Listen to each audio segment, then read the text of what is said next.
Look what I'm going to show you how to do today. Artificially age your new fabric.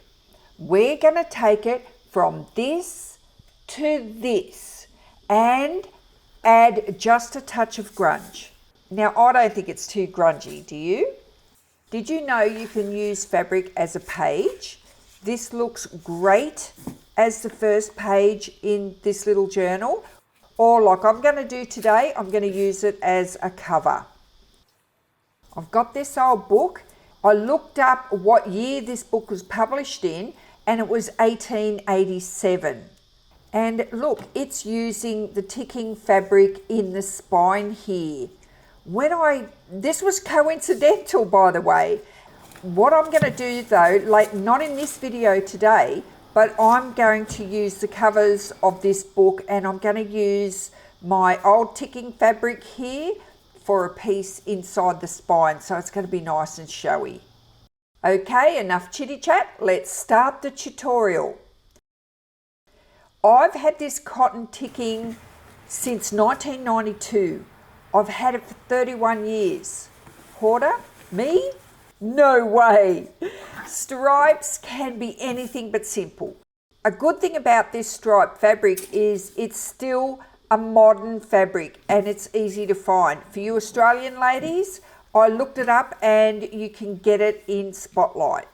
You can have it so that the stripes are facing horizontal or vertical, and I'm making it going horizontal. And I'm going to tear this piece off so that I'm only aging the piece I need for my cover.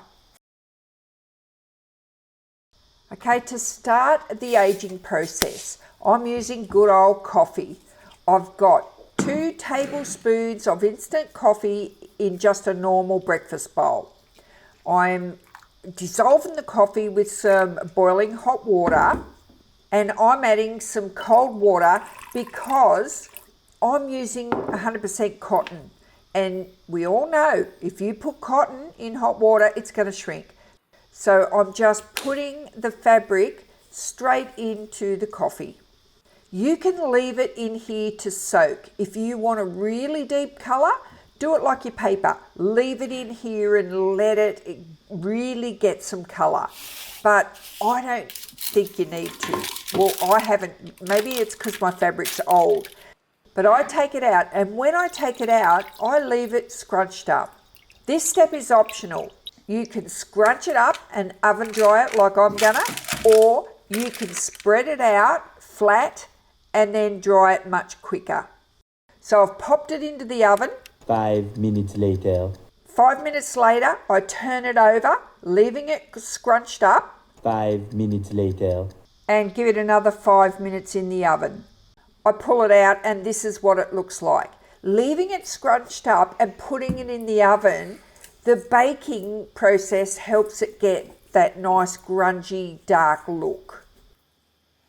So when it comes out dry is when I then put it into a clean bowl of water and rinse it. So this is my first rinse. I do a short rinse, have a look at it, see if I think it's dark enough or too dark. If it's too dark, I'll put it back in the water and give it another short rinse. And now I'm satisfied with the colour. I'm going to lay it out flat this time and put it back in the oven because my oven's still warm and it takes 5 minutes to dry. Now it's dry. I'm loving this colour. This is the difference between the original piece, and this aging process is not complete yet. We've still got more steps to go. Your next step is to size the fabric. My journal is 5 1/4 inches by 8 1/2 inches high. I'm just tearing my fabric because that's the tatty look I'm after.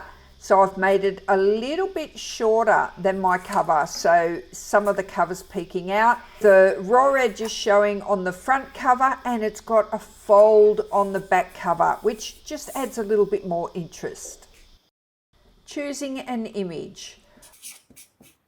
I'm using Marie Antoinette. This is a 5 by 7 inch print on plain copy paper. And isn't this graphic of Marie Antoinette beautiful? I'll share where I got her in the description box below. I'm tearing her around all four sides and I'm making her quite narrow. Marie Antoinette was the last queen of France prior to the French Revolution. She was born an Archduchess of Austria and she died in 1793. I don't really understand the history of this, but she was beheaded. So one day I'm going to go back and read the full story because I just think you can be a queen and still be beheaded? Okay. This is the step you've been waiting for.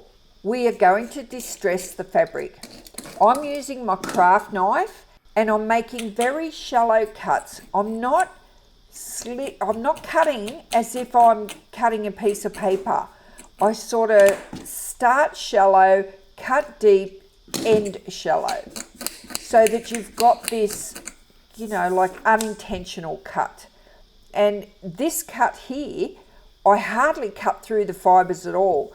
But when I go over it with my pokey tool, that definitely sort of opens it up and makes it look more like an accidental cut. Then I'm doing another one sideways up the top here and I'm fraying it out with my fingers. But my favourite part is using my suede brush. This is a brush that you use for suede shoes. So I just brush it over the fabric and that makes it look all tatty where I've cut it with my craft knife. Now we're going to do some messy stitches. You either are a sewer or you are not. I love to sew, so what I've done is I've just gone over the top of these little cuts really roughly with a zigzag and a straight stitch, and I've even let it miss some of the spots so it stays really tatty. So it's sort of really bad mending, if you like. So this is the finish I'm after.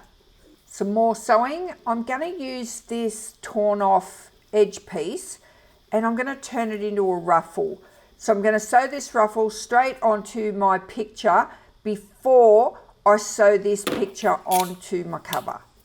And I'm also going to put some of the straggly bits of thread up in the corner here. But before I do that, I'm going to turn my picture over and I'm using the belly art glue because it's got a really fine tip. And I'm just going to put tiny dots in the center of my picture. And that's just so I can use it for tacking. So I don't want to put the glue near the edge where I'm going to sew. And then I just glue that in place on the front of my fabric. Now I'll just duck off and I'm going to sew this picture down in place, and I'm using both zigzag and straight stitch, and I go around it twice. And I made sure I caught in my tatty threads on the corner here. Now this is what it would look like if you stopped here and used it as a page in your journal. I'd just tear it off shorter at the back here or turn it over and turn it into a pocket. But it looks fabulous as a page or like this as a cover. We'll move ahead and I'm going to use a messy stitch again and sew this fabric directly onto my cover. Now I've stitched the edge of where I'm going to put the pocket on the back, and that's just so that it finishes it off. So what I'm going to do is turn the piece over and I'm going to use my belly art glue again, fine tip, and put tiny dots all the way over the back of my cover.